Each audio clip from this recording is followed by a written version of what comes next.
In his treatise on ethics, Aristotle set out a theory of moral responsibility, perhaps the first on record.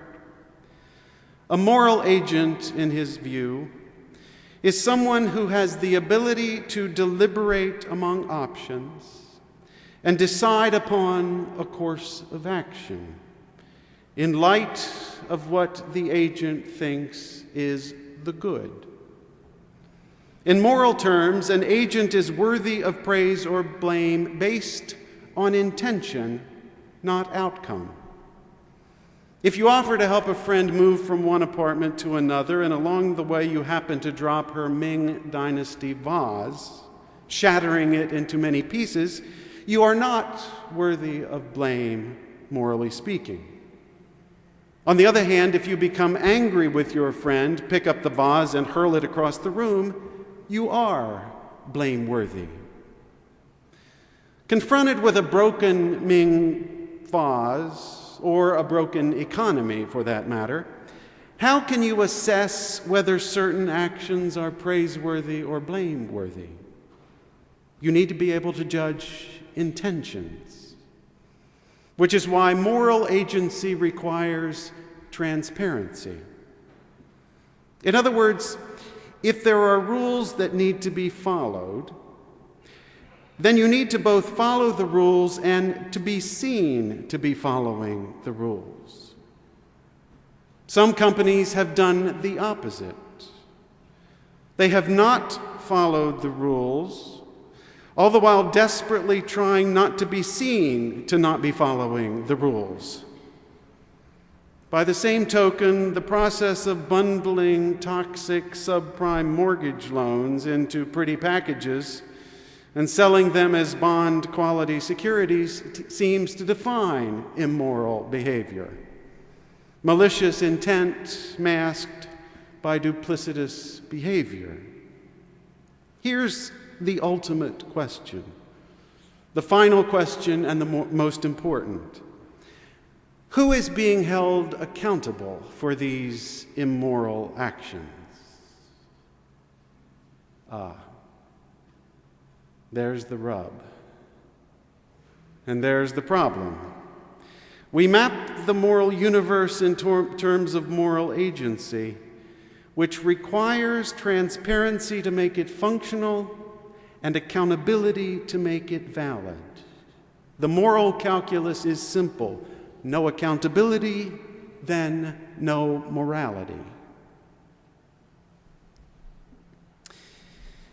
In Michael Lewis's new book titled Boomerang, he describes how Greece managed to keep its budget deficit under 3% of GDP as required during its first 8 years in the European Union. The government borrowed heavily and surreptitiously, aided by some of the same people whose skills were honed in the process of securitizing the American subprime market. When the revenues were still too low, the government simply moved some of its expenses off the books. The defense budget, for example. When it came to light 2 years ago that the deficit was actually 15% instead of 3%, investigators discovered another underlying problem. Lots of Greeks don't pay their income taxes. Why? Because nothing happens if they don't.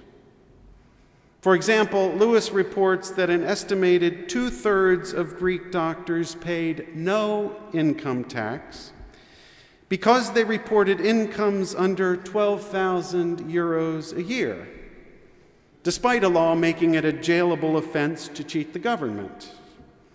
If the law were enforced, one tax collector told Lewis, every doctor in Greece would be in jail. Here's a question. If one Greek doctor were jailed each month for tax evasion, how many months would it take for the rest to become compliant?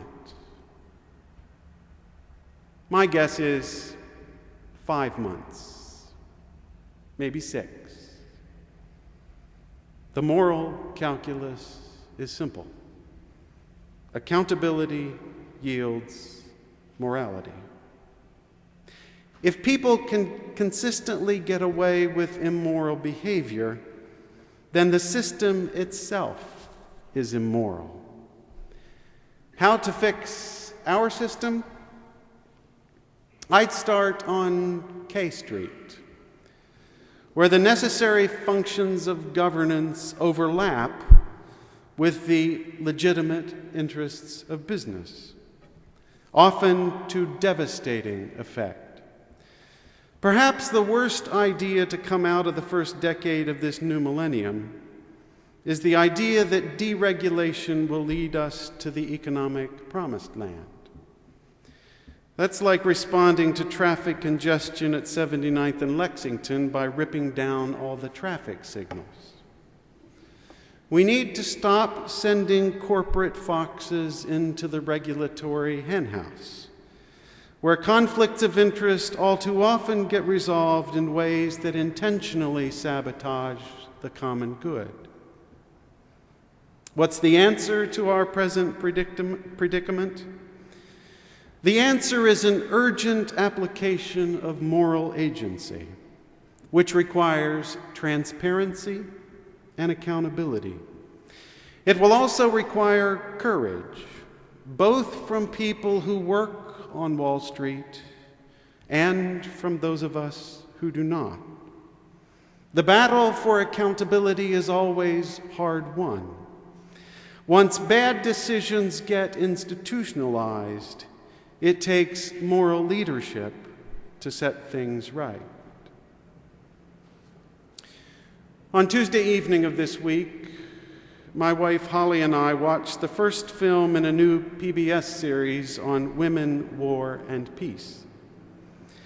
It's a harrowing yet heartening story of how tens of thousands of Muslim women were imprisoned by Serb forces during the Balkans War in the 1990s and systematically raped.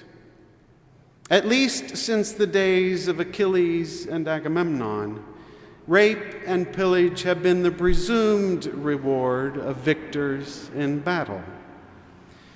In the aftermath of the Balkans War, however, 3 Serbian soldiers were charged, for the first time in history, with using rape as a weapon of war.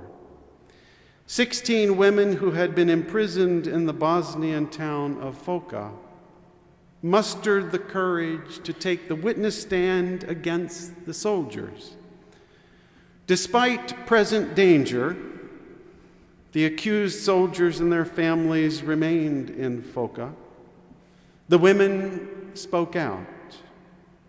"I came to testify," they said, words that form the title of the film. Because of the courage of these 16 women, the soldiers were convicted and received prison sentences ranging from 10 to 28 years. Here's a question. How many soldiers would need to be jailed for using rape as a weapon of war before the practice would stop? If you find yourself enraged at the calamities and atrocities in our world, that's a good thing. But don't let your rage consume you or seduce you into fighting a fight that's not worth fighting and that you'll never win. Harness your rage. Let it give you a clear-headed sense of moral purpose. For my part, I remain optimistic about our prospects. The word optimism, as you may know, derives from the ancient Greek word ops, which means simply power. Optimism is the power to do the work that is ours to do. As Voltaire enjoined in Candide, we must tend our fields. Not other fields or better fields or different fields, but our fields. We need to do the work that is ours to do. In this spirit of optimism, my charge to you is this: go find the place that is yours and occupy it. Amen. I love you. May God bless us all.